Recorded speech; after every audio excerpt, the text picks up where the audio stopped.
Hello ಸ್ನೇಹಿತರೆ, ನಮಸ್ತೆ ಎಲ್ರಿಗೂ. Welcome back to my channel. ನಾನಿವತ್ತು ಬನಾನಾ ಮಿಲ್ಕ್ ಶೇಕನ್ನು ಮಾಡ್ತಾಯಿದ್ದೀನಿ. ಇದು ನಾವು ಜ್ಯೂಸ್ ಸೆಂಟರ್ನಲ್ಲಿ ಕುಡಿಯೋದಕ್ಕಿಂತ ತುಂಬ ಟೇಸ್ಟಿಯಾಗಿರುತ್ತೆ. ಮನೆಯಲ್ಲಿ ನೀವು ಕೂಡ ಟ್ರೈ ಮಾಡಿ.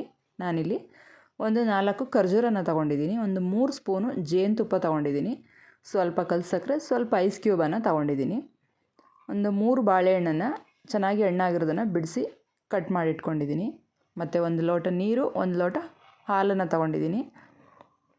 ಹಾಲು ಕಾಯಿಸಿ ಆರಿಸಿರುವಂಥ ಹಾಲನ್ನು ತೊಗೊಂಡಿದ್ದೀನಿ. ಹಸಿ ಹಾಲು ಹಾಕ್ಕೋಬೇಡಿ, ಚೆನ್ನಾಗಿರೋದಿಲ್ಲ. ನಾನಿಲ್ಲಿ ಒಂದು ಜ್ಯೂಸರ್ನ ತೊಗೊಂಡು ಅದಕ್ಕೆ ನಾನು ತೆಗೆದಿಟ್ಕೊಂಡಿದ್ದೀನಲ್ವ ಎಲ್ಲನೂ ಸೇರಿಸ್ಕೊತಾ ಇದ್ದೀನಿ.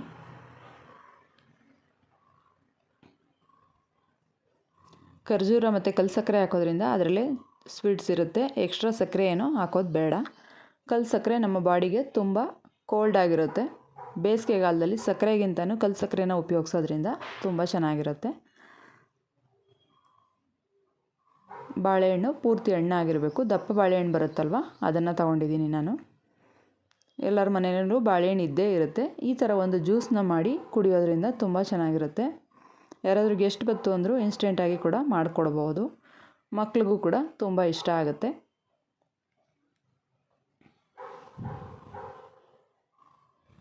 ನಾನಿಲ್ಲಿ ಜೇನುತುಪ್ಪನ ಸೇರಿಸ್ಕೊತಾ ಇದ್ದೀನಿ.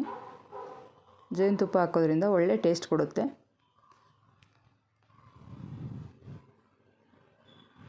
ಇದನ್ನು ನೈಸಾಗಿ ನಾನು ಗ್ರೈಂಡ್ ಮಾಡ್ಕೊಂಬರ್ತೀನಿ.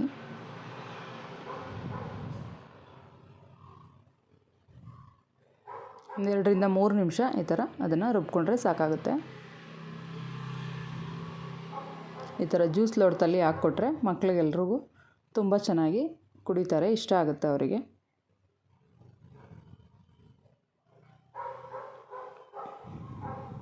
ನಾನು ಮೇಲ್ಗಡೆ ಖರ್ಜೂರನ ಹಾಕೋತಾ ಇದ್ದೀನಿ. ಬೇರೆ ಯಾವ ಡ್ರೈ ಫ್ರೂಟ್ಸ್ ಕೂಡ ಬೇಕು ಅಂದರೂ ಹಾಕ್ಕೋಬೋದು ನೀವು.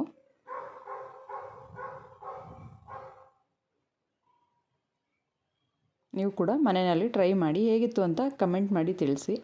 ನಾನು ಮೇಲ್ಗಡೆ 1 ಸ್ಪೂನು ಜೇನುತುಪ್ಪ ಕೂಡ ಹಾಕೋತಾ ಇದ್ದೀನಿ.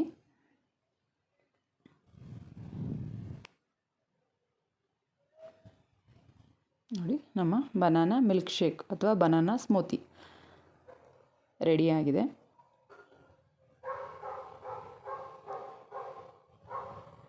ಈ ವಿಡಿಯೋ ನಿಮಗೆ ಇಷ್ಟ ಆಗಿದರೆ ನಮ್ಮ ಚಾನಲ್ನ ಲೈಕ್ ಮಾಡಿ, ಶೇರ್ ಮಾಡಿ, ಸಬ್ಸ್ಕ್ರೈಬ್ ಮಾಡಿ. Thank you.